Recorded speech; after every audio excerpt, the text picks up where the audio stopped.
পাকিস্তানের বিরুদ্ধে খেলতে রাজি নয় ভারতীয় লেজেন্ডরা। লেজেন্ড বিশ্বকাপ থেকে নাম তুলে নিল ভারতীয় দল। সেমিফাইনালে পাকিস্তানের মুখোমুখি হওয়ার কথা ছিল ভারতের, কিন্তু পহেলগাঁও জঙ্গি হামলার প্রতিবাদে পাকিস্তানের সঙ্গে না খেলারই সিদ্ধান্তে অনড় রইলেন ভারতীয় ক্রিকেটাররা। ইংল্যান্ডে আয়োজিত প্রতিযোগিতাতে না খেলার সিদ্ধান্ত নিয়েছেন যুবরাজ সিং, শিখর ধাওয়ান, ইরফান পাঠানদের মতো লেজেন্ডরা। ইংল্যান্ড ক্রিকেট বোর্ডকে চিঠি দিয়ে সরকারিভাবে দল তুলে নিয়েছে ভারত।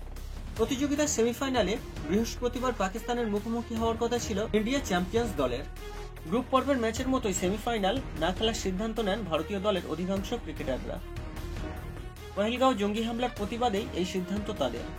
এর আগে গ্রুপ পর্বে ভারত বনাম পাকিস্তান ম্যাচও বাতিল হয়ে গিয়েছিল।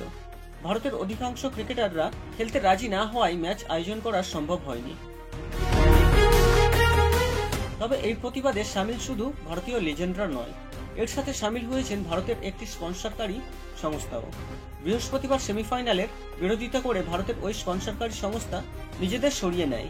তারপর বেঁকে বসেন যুবরাজ, ধাওয়ান, সুরেশ রায়না, ইরফান পাঠান, ইউসুফ পাঠানদের মতো ক্রিকেটাররাও। ওয়েস্ট ইন্ডিজকে হারিয়ে গ্রুপ পর্বে চতুর্থ স্থানে শেষ করেছে ভারত। একটি জয়, 3টি হার এবং একটি ম্যাচ বাতিল হয়েছে।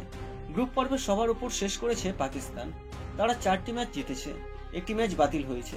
প্রতিযোগিতার ফরম্যাট অনুযায়ী প্রথম এবং চতুর্থ স্থানে থাকা দল সেমিফাইনাল খেলবে। সেই মতো ভারত এবং পাকিস্তানের ম্যাচ পড়ে।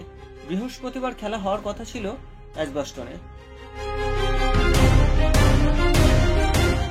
দলের বৈঠকে ভারত শেষ পর্যন্ত প্রতিযোগিতা থেকেই নাম প্রত্যাহারের সিদ্ধান্ত নেওয়ায় মোহাম্মদ হাফিজদের পাকিস্তান সরাসরি ফাইনালে চলে যাবে।